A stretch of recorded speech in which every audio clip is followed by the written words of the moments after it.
Halo teman-teman semua, di sini saya akan menjelaskan salah satu mazhab yaitu mazhab merkantilis. Mari kita mengulik kisah merkantilis.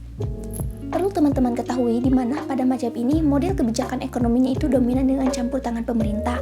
Nah, selain itu ada sisi uniknya yaitu pada masa ini setiap orang masing-masing menjadi ahli ekonominya sendiri loh.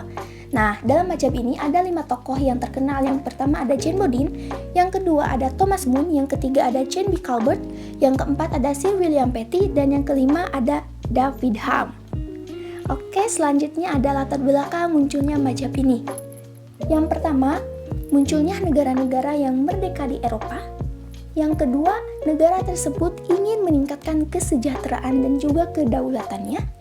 Yang ketiga, diperlukannya kondisi perekonomian yang kuat.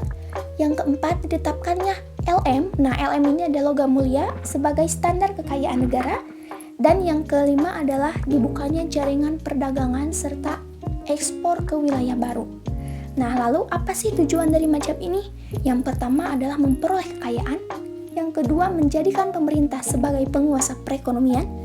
Dan yang ketiga adalah mempertinggi citra pada kaum bangsawan. Lalu, apa sih dampaknya? Nah, dampaknya tentunya pasti mendorongnya nih lahirnya imperialisme kuno.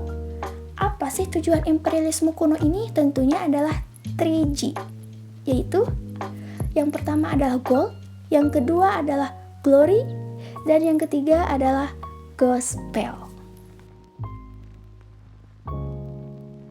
Oke, selanjutnya teman-teman, di sini saya akan mengulik kisah salah satu tokoh yang ada dalam mazhab merkantilis, yaitu Jane Bodin.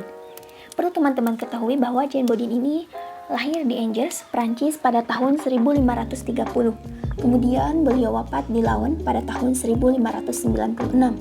Bodin ini merupakan seorang filsuf politik Prancis yang sangat mentereng di Eropa pada abad pertengahan. Selain itu, Jane Bodin ini merupakan orang yang pertama secara sistematis menyajikan teori tentang uang dan harga.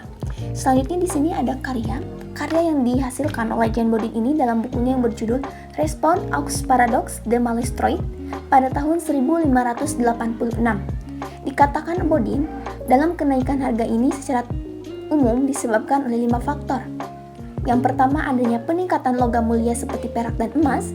Yang kedua ada praktek monopoli yang dilakukan oleh dunia swasta serta peran negara. Yang ketiga adanya jumlah barang dalam negeri menjadi langka karena sebagian produksinya diekspor.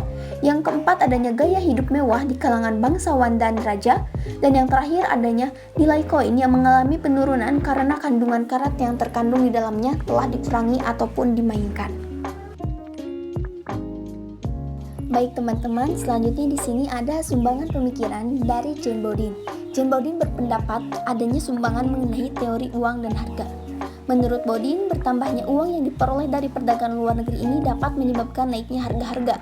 Selain itu, ia juga berpendapat bahwa cadangan emas yang dimiliki lebih baik disimpan, kemudian pengeluaran ini dilakukan secara hemat dan hati-hati agar inflasi di sini dapat terkendali.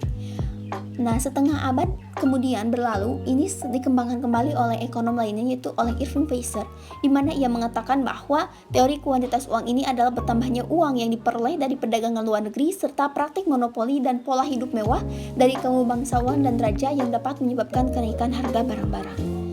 Oke, mungkin sekian pemaparan secara singkat mengenai mazhab merkantilis dan salah satu tokohnya adalah Jane Bodin. Terima kasih atas perhatiannya. Wassalamualaikum warahmatullahi wabarakatuh.